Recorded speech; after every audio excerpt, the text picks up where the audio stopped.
Time now for Media Watch. Diptyque Laurent is in the studio with me for that. Hi, Diptyque. Hi, Belle. And we're starting with the reaction from social media that you've been tracking from both pro and anti-government protests in Venezuela. Well, the 19th of April 2017, Belle, will be an important day for Venezuelans. Not only does it mark the 207th anniversary of the signing of their Declaration of Independence, but it is, of course, a day where we're seeing a lot of pro and anti-Maduro protesters take to the streets in the country. And what's being called the mother of all protests is pushing the country to the brink. Venezuela is on the edge, the Washington Post says, as these dueling rallies take place. And what's interesting is we see each side using social media to a certain extent and trying to push their own agenda. You have Nicolas Maduro here, who tweeted this earlier, saying the revolutionary people have spilled into the streets of Venezuela to defend the country, the fatherhood, and its president. A very patriotic tweet there from the Venezuelan leader. And Henrique Capriles, the opposition leader, has also been tweeting.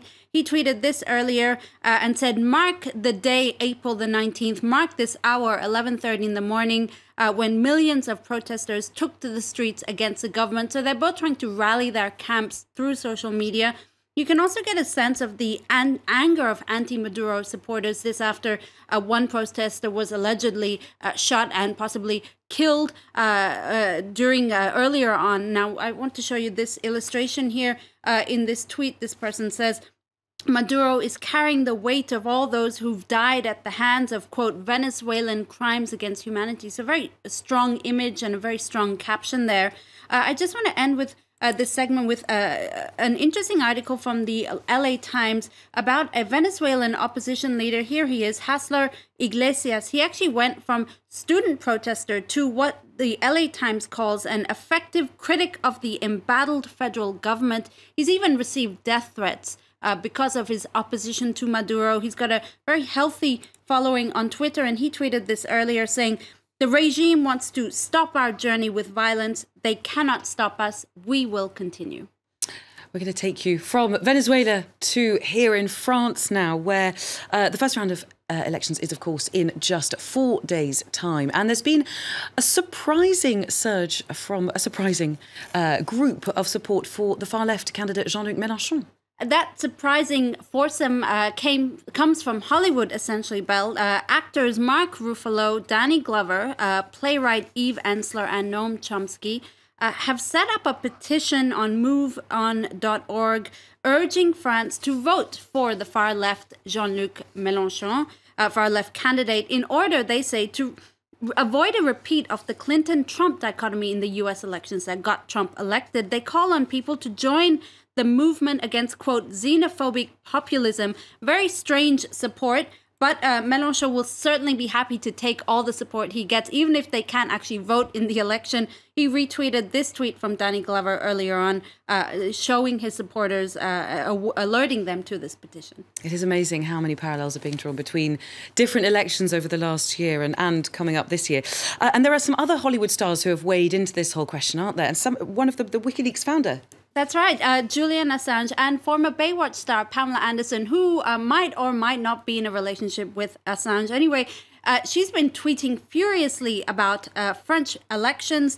I want to show you a few tweets. Basically, she tweeted this earlier. Le Pen said she'll give Assange citizenship. She then spelled Le Pen wrong. Misspelled Le Pen. Thank you for pointing that out. I didn't mention it, but yes, a lot of people have picked up on that. She then tweeted, Jean-Luc Mélenchon has also vowed to give him French citizenship. Macron and Fillon, what's your position on Julian Assange? I'm not sure if there's been a response to her tweet yet. But what's interesting is there is somebody who does not want to be associated with a certain candidate from the French elections. That person is Nobel laureate economist Joseph Stiglitz. He's actually implored Marine Le Pen and the National Front Party to stop quoting him. It comes after the party tweeted an article he wrote about the declining future of the euro, even though he remains a firm supporter of Europe. He tweeted a few articles earlier, he tweeted a few tweets saying, Marine Le Pen's attacks show again she's not fit for office, we don't support her, and then reminded people that he comes from a Jewish family.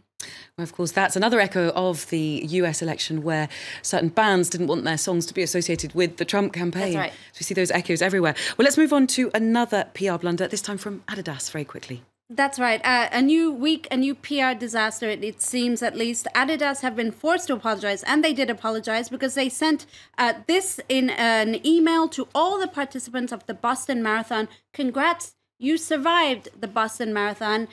They've posted a very deep apology saying it was insensitive to use this. I just want to end on this tweet, which probably sums up all these PR disasters. That's Judge Judy shaking her head. Yeah, a very apt way to sum that up. Dipti Laurent with the Media Watch. Thank you very much for that.